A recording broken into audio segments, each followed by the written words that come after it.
노벨 문학상을 수상한 한강 작가의 작품을 2주 전에 처음 접하게 되었습니다. 한 달 전부터 이 작가분의 책을 제 세네 권 준비해 두었는데 여러 가지 일정 때문에 제대로 보지를 못했어요. 그래서 좀 쉴 수 있는 월요일 한강 작가의 책을 좀 읽고 싶은데 무슨 책을 읽을까 하다가 먼저 제주 4.3의 아픔을 좀 잘 기록해 놓은 작별하지 않는다를 먼저 읽으면 좋겠다 생각해서 하루 종일 이제 작심을 하고 이 책을 읽었습니다.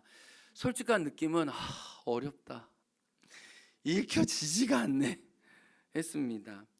주인공이 이 감정이 이렇게 묘사되는 기록이 있는데 사람의 감정이 이렇게 깊나? 그리고 감정의 층이 이렇게 다양하나? 이 작가가 묘사하고 있는 이 주인공의 감정을 나는 감히 따라갈 수가 없겠구나. 너무 그 감정의 세계가 굵고 깊었습니다.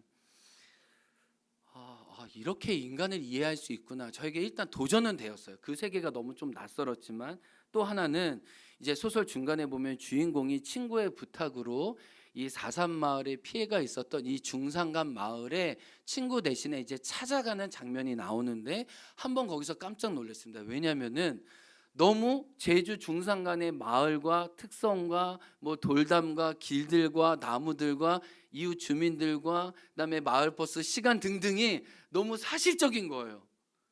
그래서 소설 속에 있는 이 마을이 실제로 제주 어떤 마을에 지금도 존재하는 것처럼, 물론 상상 속에 있는 마을이지만 실제 제주 중산간을 너무 잘 이해한 소설이 아닌가라고 하면서 이 한강 작가가 제주 사람도 아닌데 어떻게 제주도의 중산간 마을의 특징을 이렇게 잘 기록하고 있었을까? 이 작가 이 서문에 보면은 이 책을 이렇게 창작하기까지 7년의 시간이 걸렸다고 했거든요. 근데 제가 무슨 생각했냐면 제주 와서 산 거 아니야? 그런 생각이 들 정도로 너무 우리 중산간 마을에 대해서 기후와 바람과 또 아랫 마을과의 관계도 너무 잘 이해하고 있었어요. 이거는 정말 살지 않으면 이해하지 못하는 언어들을 어떻게 알고 있지? 라는 생각이 들었어요. 그리고 또 하나 놀란 건 뭐냐면은 이 주인공의 어머님의 제주 방언을 그냥 구술 그대로 합니다. 구술 그대로 제주도의 말을 방언을 적는데 제가 외국어 읽는 것처럼 하나씩 따라 읽었어요. 근데 놀랐던 게 뭐냐면 진짜 우리 제주 할머니들이 하는 그 방언, 제가 처음 교회 왔을 때 우리 송혜정 집사님 지금 하나님 품에 계신데 도저히 무슨 말이 하는지 해독이 안 됐던, 그냥 웃기만 해요. 무슨 말씀하시면 그런 말을 그대로 구술해냈는데 작가가 어떻게 이 말을 그대로 방언을 했을까? 아니 할머니들 말들을 녹취하고 다녔을까? 정말 이해가 안 될 정도로 어떻게 제주를 이렇게 잘 이해하고 똑같이 제주 말을 기록해 주는 거지? 저는 정말 헤아리기가 너무 어려웠어요. 그러면서 제가 무슨 생각을 했냐면 이 제주 4.3의 아픔을 7년간 온몸으로 품어 안으면서 제주의 사실들, 우리의 돌담 하나, 길들 하나, 나무 하나까지도 그대로 다 느끼려고 했던 그 작가의 영성이라고 그래야 되나요? 작가의 마음과 진정성이 그냥 소설은 어려웠지만 느껴졌어요. 그래서 제주를 고스란히 담으려고 하는 그 사실적인 진정성이 우리에게 이렇게 울림이 되는구나. 정말 제주 사람이 봐도 제주스러운 그 모습을 정말 드러내줬다.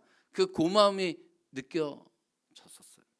제가 근데 이 한강 작가의 소설을 통해 성경을 대하는 저의 마음도 다시 고쳐먹게 되었어요.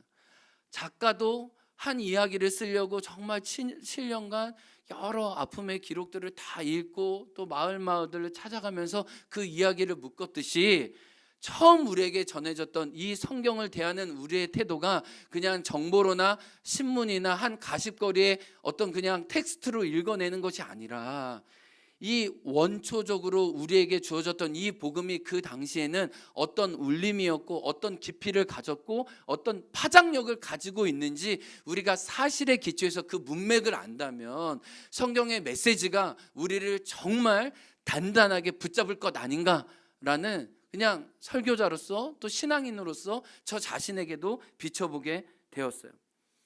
오늘 우리가 이 데살로니가 전서 복음을 다시 한번 생각해 보기 원하고, 그 당시 문맥에서는 이 복음이 어떤 파격과 충격을 주었는지 한번 또 생각해 보기를 원합니다.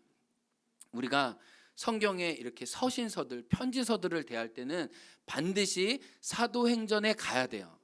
사도행전은 먼저 역사를 기록해주고 어떻게 교회가 태어났는지, 사도 바울과 전도회의 팀들이 그 지역에서 독특하게 사역했는지, 사역의 어떤 특징들이 나옵니다.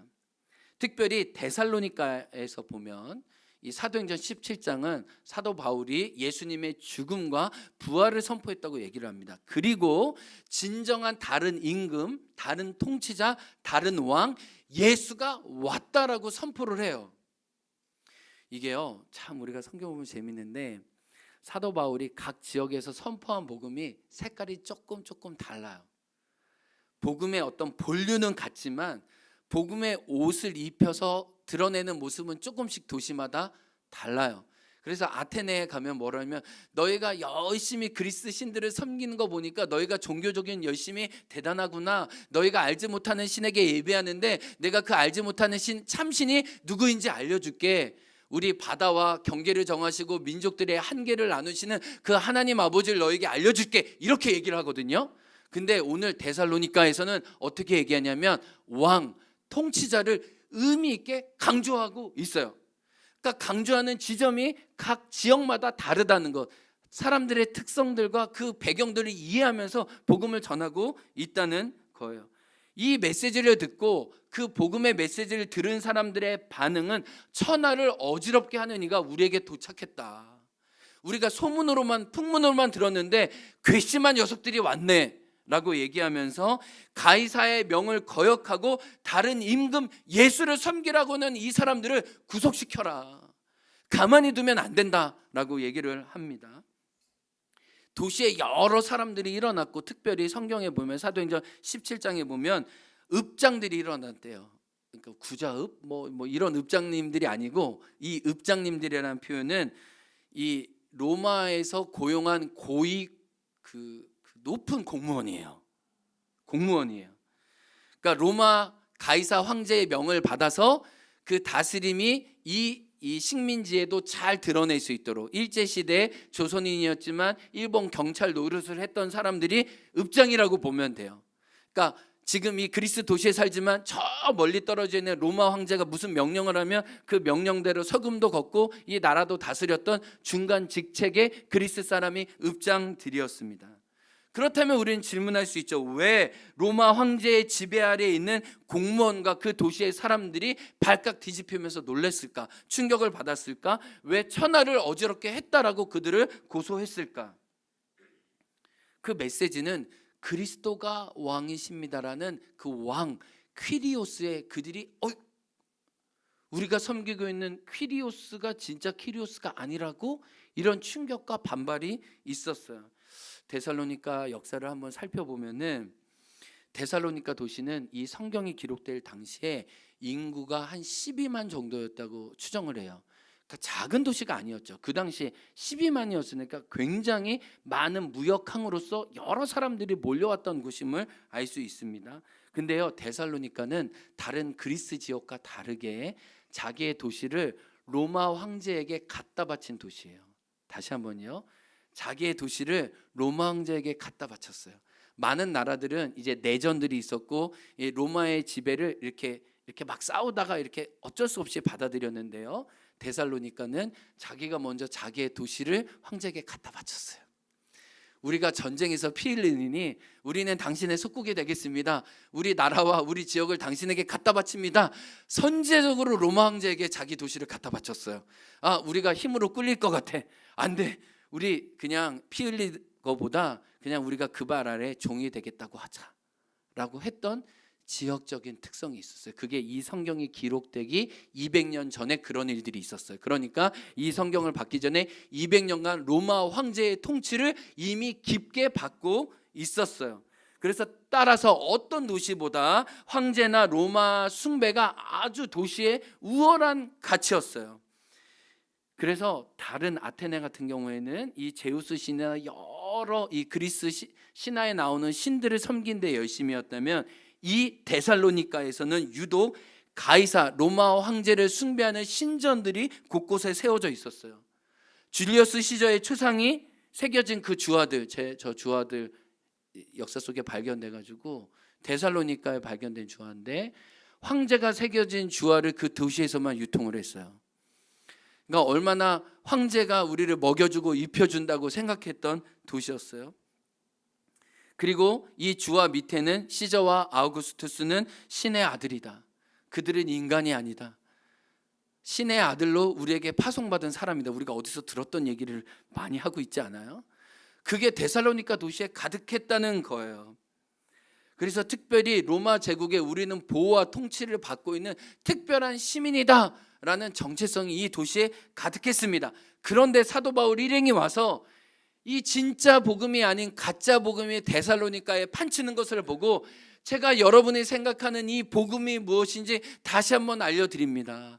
하나님이 계셨는데 하나님의 아들이 이 땅에 오셔서 우리의 진정한 통치자와 왕이 되십니다. 여러분이 생각하는 저 로마의 황제가 여러분의 왕이 아니라 그 온 천지를 지신 하나님이 그 권세를 그 아들에게 주심으로 우리의 왕이 되셨습니다 라고 선언해 주신 거예요. 이렇기 때문에 큰 소동이 일어났다고 이야기를 합니다. 그러면은 우리 아까 전에 2장 2절 말씀 한번 다시 보기 원하는데, 데살로니가, 자, 성경에서 제일 먼저 기록된 성경 신약 27권 중에 제일 첫 번째 권이 뭐라고 얘기했죠? 여러분 왜 이렇게 한 주 만에 확신이 없어졌어요? 뭐라고요? 데살로니가 전서라고요. 그래서 데살로니가 전서를 볼 때 이 나온 단어는 신약 성경 중에 처음으로 나온 단어구나. 그래서 하나님의 뜻은 이것이니 너희의 거룩함이다. 그래서 성경에서 하나님의 뜻을 가장 우선적으로 고백해 준 책이 데살로니가 전서인데 거룩함이라고 얘기했죠. 그러면 성경에서 복음이라는 단어가 처음으로 성경으로 텍스트로 기록된 것이 데살로니가 전서라면 2장 2절에 복음이라는 단어가 처음 나와요. 그러니까 우리가 그냥 훅 읽었지만은 이 성경 문헌적으로는 2장 2절이 굉장히 중요해요. 우리가 그렇게 소중하게 생각하는 복음이란 단어가 원석으로 처음으로 나온 거예요. 자, 그러면 성경에서 말하는 복음과 그 당시 12만 데살로니가 사람들이 섬겼던 복음과 차이가 뭐예요?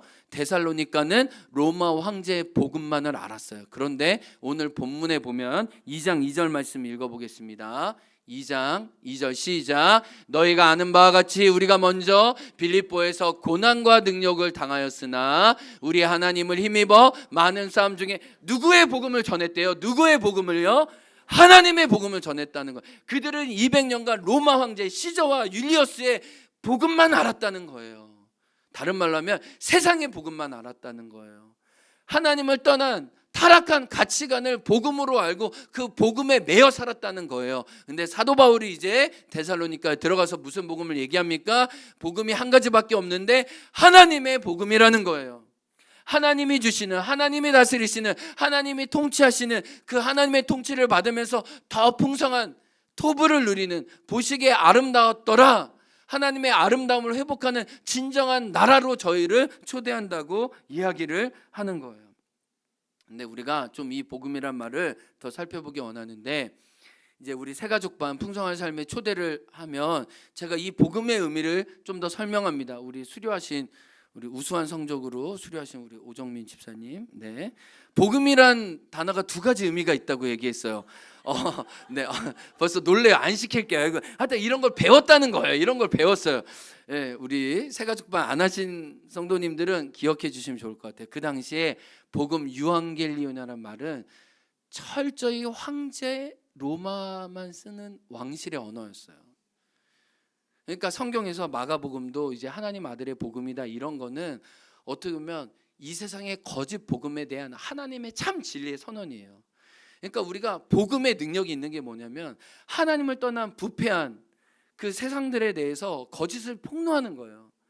하나님의 복음은 그냥 종교적이고 심미적인 것만 아니라 이 세상을 변혁시키는 놀라운 힘이 있어요. 그래서 우리가 알잖아요. 로마 제국이 이 황제의 복음이 아니라 예수 그리스도의 복음으로 변해서 그 복음이 우리에게까지 왔다는 걸 알잖아요. 그러면 이 로마 황실에 쓰였던 복음의 원 의미는 뭐였냐면은 황제가 태어나거나 황제 후손이 태어날 때만 유앙겔리온이라고 얘기했어요.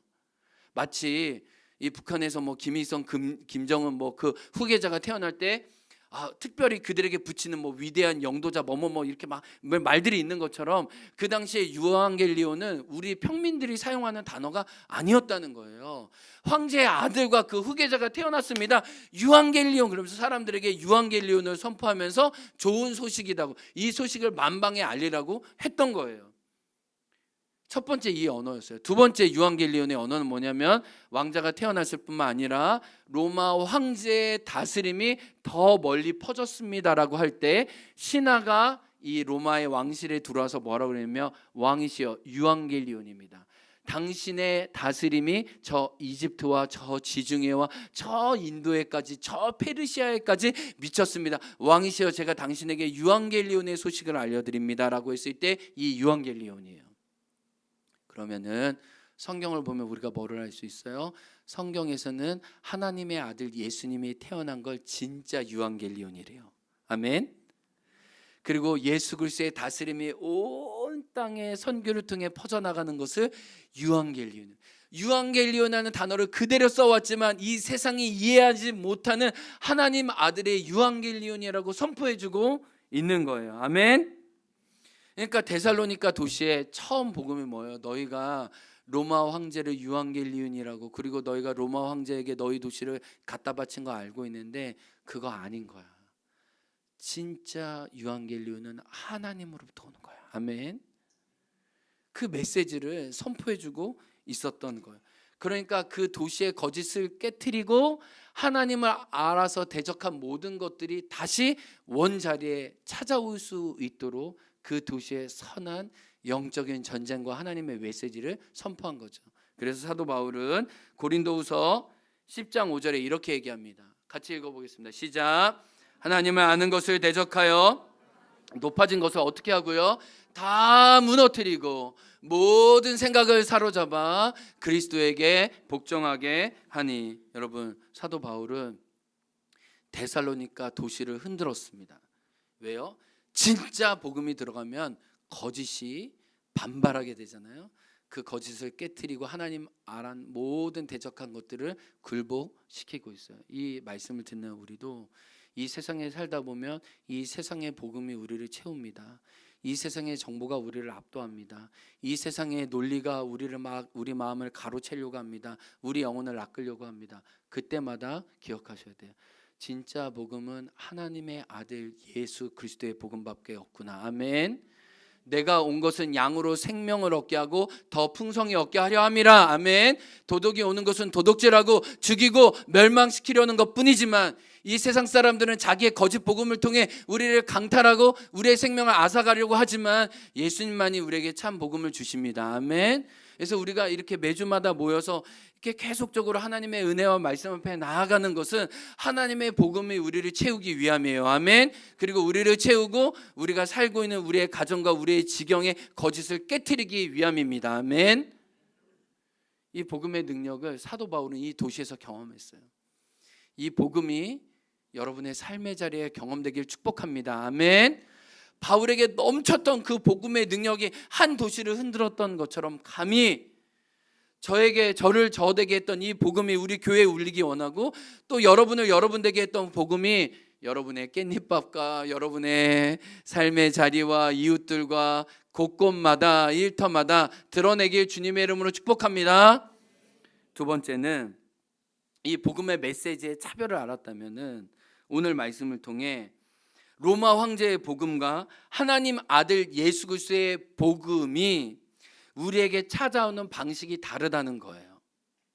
로마 황제의 복음은 강함과 힘의 논리로 사람들을 점령합니다. 압제로 굴복시킵니다. 그러나 예수 그리스도의 복음은 놀랍도록 약함 가운데 찾아와요. 강함과 약함입니다. 그리스도의 복음은 고난과 낮아짐의 옷을 입고 찾아와요. 역설입니다. 세상은 알지도 않고 원하지도 않는 방식, 약함에 쌓여서 우리에게 복음이 온다는 거예요. 우리가 조금 전에 읽은 2장 2절에 하나님의 복음이란 말이 처음 나왔어요. 근데 이 말씀이 중요한 게 하나님의 복음이 어떤 상태에서 전달되었냐는 거예요. 2장 2절 말씀 한번 보면요. 다시 한번 읽어보겠습니다. 시작. 너희가 아는 바와 같이 우리가 먼저, 여러분 보세요. 많은 고난과 능력 가운데 도피해서 너희 가운데 간 거예요. 상태가 좋아서 막 힘이 빡 들어가가지고 내가 이제 너희 도시를 점령하겠다가 아니라 목숨을 부지하기 위해서 막 도망자의 신세로 달려가지고 베레아에서 또 쫓겨나가지고 여기 데살로니가에 도착을 했다는 거예요. 바울은 얘기해요. 내가 약함 가운데 너희 가운데 들어갔다. 또 고린도 가운데 들어갈 때도 내가 약함 가운데 들어갔다라고 얘기해요. 사도 바울은 능력의 사도였던 것 같지만 실제로는 새로운 도시에 들어갈 때마다 쫓겨서 자기 생명을 다윗처럼 이렇게 부지하고 싶어서 겨우겨우 약함 가운데 그 도시마다 들어갔습니다. 만물의 찌꺼기와 버려진 자와 같이 멸시당하고 어리석은 자처럼 그 도시에 들어갔다는 거예요. 이뿐만 아닙니다. 약함 가운데 들어갈 뿐만 아니라 데살로니가 전서 2장에 보면은 나에게 사도로서 주신 권위도 나는 다 내려놓았다고 얘기해요. 마치 어미가 자녀를 품는 것처럼 나의 권위를 다 내려놓고 너희와 같이 수고하고 애쓰면서 밤낮으로 일하면서 너희를 품었고 내가 약함 가운데 너희를 살리고자 내 목숨까지도 너희에게 주기를 기뻐했다. 철저히 낮아짐과 약함의 옷을 입고 그들에게 복음을 설명했을 뿐만 아니라 복음을 보여줬다는 거예요. 다시 한번 이게 중요합니다. 사도 바울은 복음을 설명했을 뿐만 아니라 약함의 모습으로 성도들에게 복음을 보여줬어요. 그런데 놀라운 것은 강함이 섞여져 있으면 복음이 온전히 작동하지 않는데 약함 가운데, 깨어진 가운데, 겸손 가운데 성도들에게 나아갔을 때 하나님의 복음이 작용해서 너희의 믿음의 역사와 소망의 인내와 사랑의 수고의 믿음의 아름다운 본이 이 마게도냐와 아가야와 온 지역에 퍼져서 미쳤다라고 말하면서 너희들로 말미암아 하나님께 찬송한다. 왜요? 진짜 복음이 복음된 거예요. 왜요? 거기에 약함이 들어가 있기 때문에, 약함으로 충분했기 때문에 하나님의 강함만이 드러날 수 있었다는 거예요. 근데 만약에 사도 바울이 자기 인간적인 강함을 복음에다 넣었다면 그 복음이 온전히 발효되지 못했을 거예요. 이게 우리에게 주는 도전이 있습니다. 우리는 복음을 전할 때 약함의 방식으로, 낮아짐의 방식이 아니라 우리 강함을 섞어서, 우리 지혜를 섞어서, 우리의 잘남과 무슨 척해서 섞어서 전하려고 하면 하나님은 아신다는 거. 너 복음을 전하면서도 너 좀 잘난 체 하고 싶구나, 너를 드러내고 싶구나. 그러면 복음이 온전히 작동되지 않는 거예요. 사도 바울은 자기가 원하지 않았던 자기가 약한 가운데 복음을 전했을 때 그 복음의 순도가 100%로 사람들에게 전해졌다는 것을 이야기를 해요. 그러니까 여러분, 우리는 잘 알아야 돼요. 복음은 약함 가운데 온전히 역사해요. 근데 우리가 속아요. 어떻게 속아요? 내가 좀 강해야지, 내가 조금 힘이 있어야 복음이 세상에 더 뽀대내지 않을까? 이거는 세상의 논리로 우리가 복음을 설명하려고 하는 거예요. 복음은 하나님의 원리로 설명돼야 돼요. 우리가 마태복음 2장에 보세요. 동방의 박사들이 페르시아에서부터 별을 따라보고 왔을 거라고 생각해요. 여러분, 수천 킬로예요. 그 당시 우리가 남극 가는 수준이죠. 별 하나 보고 수천 킬로미터의 여정을 베들레헴으로 이제 왔어요. 예루살렘으로 왔어요. 오늘 말씀에 예루살렘에 왔다고 얘기하죠. 근데 이 동방의 박사들이 예루살렘 화려한 도시를 보고 도시의 복음으로 마음이 바뀌어졌어요. 그래서 어디 가요? 헤롯 궁전에 가서 헤롯 왕에게 물어봐요. 왕이 어디서 났습니까? 이게 뭐예요? 강함의 논리예요. 힘 있는 자의 논리로 예수님을 찾는 거예요. 근데 예수님 지금 어디에 있어요? 동물 밥통에 누워 계시잖아요. 동물 밥통에, 동물을 이렇게 누이는 그곳에 헝겊에 씌워져서 거기 누이고 있잖아요. 그러니까 동방의 박사들도 별을 따라보고 왔지만 이 도시에서 말하는 이 헤롯이 갖고 있는 이 유앙겔리온에 순복하고 넘어간 거예요. 근데 주님은 그 자리에 계시지 않고 약함의 자리에, 구유에 정말 연약한 아이로 진정한 복음으로 우리에게 오셨다는 거예요. 그러니까 우리는 잘 기억해야 돼요. 나는 지금 예루살렘 도시의 헤롯 궁전에 가서 복음을 구하고 있는지, 아니면 진정 약함과 낮아짐 가운데 오신 그 예수 그리스도를 구하고 있는지, 성경은 너는 어느 복음을 붙들고 있느냐. 늘 우린 이사에서 갈등하잖아요.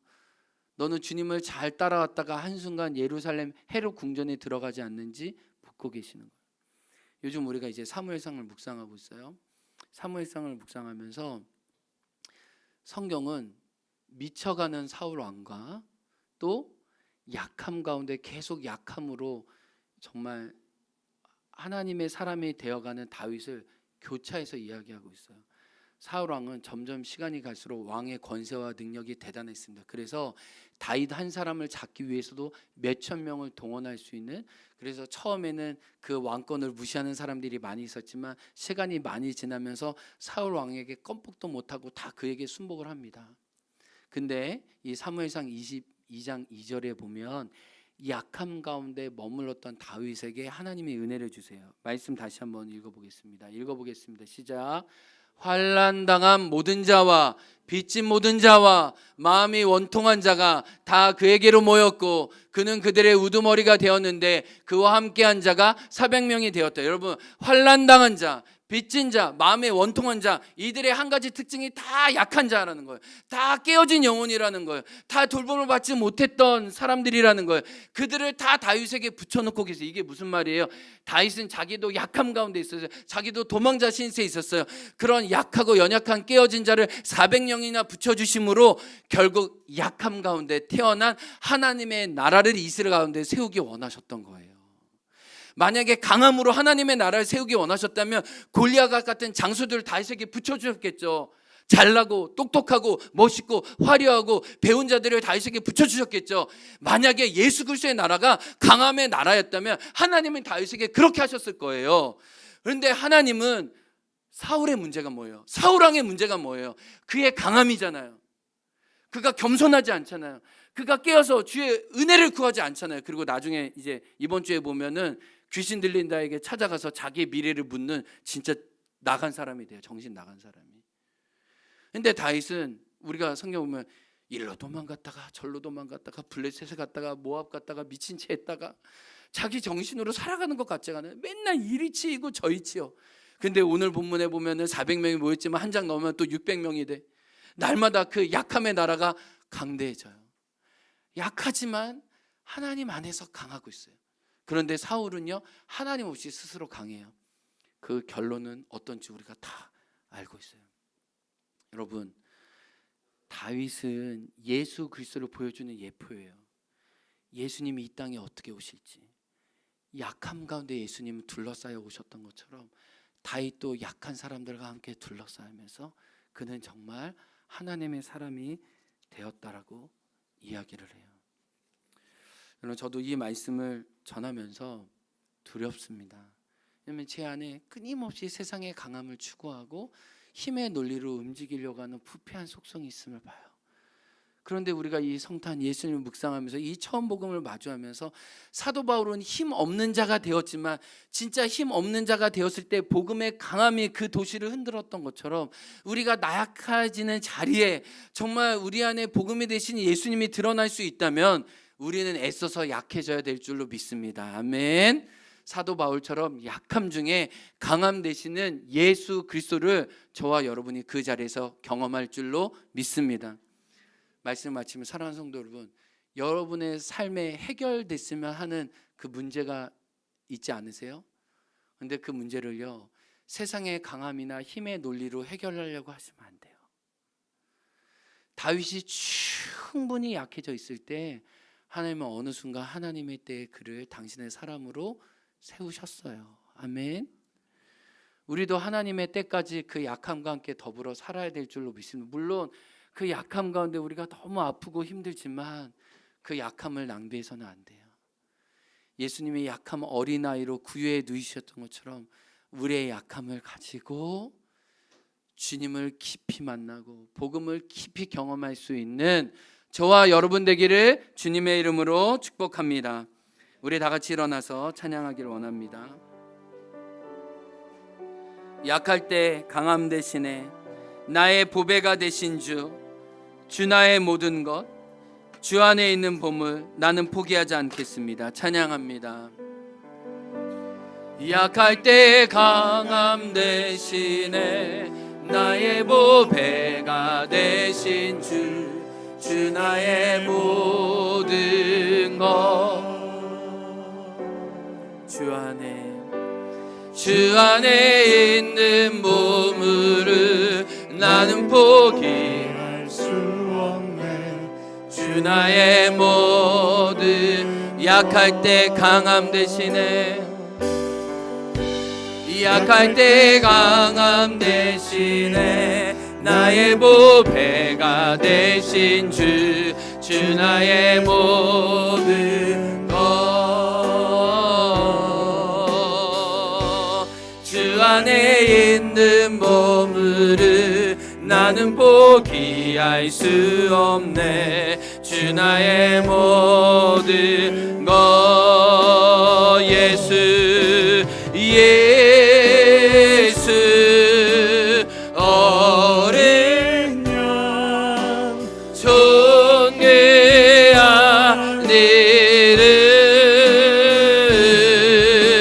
예수 어린 양 존귀하니. 십자가 제사하셨네. 십자가 제사하셨네. 주님의 이름, 주 나의 모든 것, 쓰러진 나를 세우고, 쓰러진 나를 세우고 나의 빈잔을 채우네. 주 나의 모든 예수 어린 양, 예수 어린 양 존귀하니를,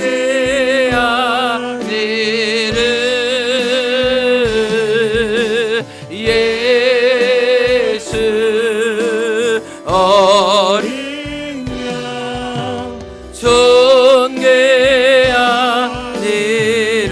우리 이 시간 기도하겠습니다. 사도 바울이 예수님 안에 충분히 약해졌을 때 데살로니가 도시를 흔들 수 있는 그리스도의 복음의 능력을 경험할 수 있었습니다. 우리가 그리스도 안에서 충분히 약해질 때 그리스도의 능력이 우리 안에 드러날 줄로 믿습니다. 여전히 우리는 이 자리에 왔지만 나의 강함과 세상의 힘으로 채우려고 한다면 주님 내려놓게 도와주시고 저를 낮춰주셔서 약함으로 충분히 옷 입게 도와주셔서 내 안에 역사하시는 복음만이, 예수님만이 드러나게 도와주옵소서. 주님 저를 낮춰주시고 저를 깨트려 주시고 강함 되시는 그리스도의 복음이 온전히 경험되게 도와주옵소서. 우리 주여 한창하고 통성으로 기도하겠습니다. 주여 하나님 아버지, 주님 오늘도 우리에게 이 말씀을 주셔서 주님 감사합니다. 하나님 로마의 복음과 다른 그 예수 그리스도의 복음을 약한 가운데 태어나고 일어나는 이 복음을 우리에게 주셔서 주님 정말 감사합니다. 하나님 저로부터 우리 모든 성도님들이 말씀 앞에 섰습니다. 하나님 복음 앞에 충분히 낮아지게 도와주시고 깨어지게 도와주시고 나는 아무것도 아닙니다. 주님의 복음을 사로잡고 주님의 복음의 배우는 얼굴을 구하기 원합니다. 기도하는 당신의 백성이 되기를 원합니다. 주여 우리에게 남아있는 우리 인간적인 강함과 힘의 논리가 있다면 깨어지게 도와주시고 하나님 무너지게 도와주시고 하나님 주님 볼 수 있도록 주님 허락하여 주옵소서. 주님 사도 바울의 약함과 고난과 깨어진 가운데 오히려 하나님의 능력이 어떻게 역사하고 작용했는지 주님 고백하고 알았듯이 주님 우리 가운데 복음의 능력을 경험하게 도와주옵소서. 하나님 우리 경제적인 문제와 하나님 우리 관계적인 문제와 하나님 우리 정서적인 문제와 하나님 우리 가정의 문제와 하나님 우리 인생에 갖고 있는 문제를 주님이 알고 계십니다. 하나님 그 문제들에 대해 주님 찾아와 주시고 하나님 우리가 충분히 약함으로 하나님을 구하고 바랄 때에 주여 우리를 채우시고 붙드시는 그 은혜가 있게 하여 주옵소서. 하나님 당신의 얼굴을 우리에게 비춰 주옵소서. 하나님 그 당신의 얼굴과 우리에게 세워 주옵소서.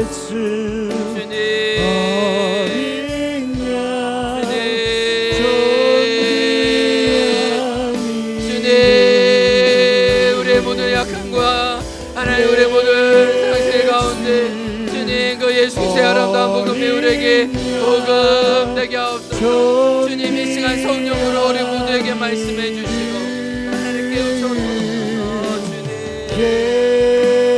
주님 어린 양 주님 한없는 주님의 은혜 한없는 주님의 은혜 온 세상 위에 넘칩니다. 온 세상 위에 넘칩니다. 가릴 수 없는 주 영광 가릴 수 없는 주 영광 온 땅 위에 충만합니다. 온 땅 위에 충만합니다. 주님만이 주님 길이 되십니다. 우린 그 길 따라갑니다. 우린 그 길 따라갑니다. 그날에 우리를 이루시 주는 완전 한없는 하나님 은혜 한없는 주님의 온 세상 위에 넘칩니다. 가릴 수 없는 주여 온 땅 위에 충만함 주님만이 길이오니 우린 그 길 따라갑니다.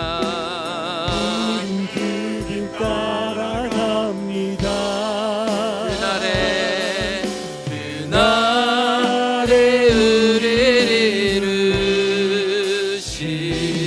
이루시 주는 완전함이 그날에 우리를 이루시 그날에 우리를 이루시 주는 완전합니다. 하나님 아버지, 다윗의 나라가 환난당하고 빚지고 원통하고 이 땅에 부서지고 깨어진 자들과 함께 잉태되었습니다. 하나님 예수님이 강함의 복음으로 오신 것이 아니라 지극히 낮아지시고 연약한 자의 모습으로 우리에게 복음이 되어주시고 사도 바울이 능력과 권능을 행사하면서 데살로니가에 들어간 것이 아니라 지극히 부서지고 낮아진 모습으로 그 땅에 들어가 복음의 강함과 생명을 경험했듯이 주님 지금 이 자리에 멀쩡하게 앉아있는 것 같지만 부서지고 상하고 하나님 너덜너덜해진 우리 영혼을 가지고 이 자리에 온 당신의 백성에게 참 복음을 허락하여 주옵소서. 복음이 주는 위로와 생명으로 우리를 살게 도와주시고 하나님 우리에게 벗어지지 않은 삶의 문제와 인생의 고통을 가지고 이 약함 가운데 하나님께 나아갈 때 이 약함을 덮으시는 하나님의 복음과 생명으로 우리를 살게 도와주시기를 주님 기도합니다. 하나님 우리는 늘 약함을 벗어 던지고 싶지만 이 약함이 우리에게 떠나가지 않는다면 이 약함과 함께 예수 그리스도를 머금게 도와주시고 겸손의 왕이신 예수님이 우리 안에 우리의 성품으로 존재하기까지 주님과 함께 이 약함과 더불어 함께 살아가는 당신의 자녀 되게 도와주옵소서. 하나님 우리 가운데 육신의 약함 가운데 있는 성도님들이 있습니다. 하나님 양훈정 선생님 하나님 눈 주변에 하나님 대상포진으로 힘들어하고 있습니다. 당신의 딸을 붙들어 주시고 치유하여 주시고 강건케 하여 주옵소서. 하나님 우리 가운데 사업적으로 경제적으로 약함 가운데 있는 분들이 있습니다. 하나님 때마다 돕는 손길을 허락하여 주시고 하나님의 구원을 사업의 자리에서 경험할 수 있도록 허락하여 주옵소서. 하나님 우리의 관계의 문제, 하나님 우리 자녀의 문제, 우리 부모의 문제, 하나님 구원의 문제, 하나님 일상의 문제들까지도 하나님의 손에 올려드립니다. 하나님, 우리의 방법이 아니라 그 약함 가운데 우리를 능력으로 채우시는 하나님을 경험할 수 있도록 우리 문제를 다 주의 손에 올려드립니다. 주님, 우리의 친정한 왕으로 우리의 길이 되어 주시고 생명이 되어 주옵소서.